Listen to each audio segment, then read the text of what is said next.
అనేక మంది సేవకులే దేవుని క్రియలను చేయక, అనేక మంది సేవకులే దేవుని నామాన్ని చూడక, ఇష్టానుసారంగా నడుస్తూ, ఇష్టానుసారంగా ప్రవర్తిస్తూ దేవునికి అవమానం తీసుకొస్తున్నారు.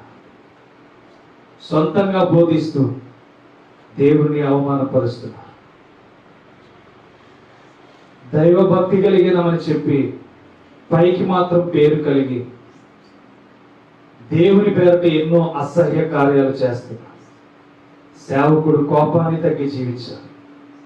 సేవకుడు అబద్ధపు మాటలు మాట్లాడకూడదు. సేవకుడు అపవిత్రమైన మాటలు మాట్లాడకూడదు. సేవకుడు ఒక కోపాన్ని చూసి మాట్లాడకూడదు.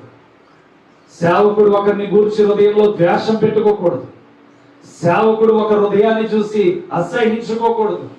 ఒక స్థితిని చూసి, ఎవరిని చూసి సేవకుడు అసహించుకోకూడదు. ఈరోజు సేవ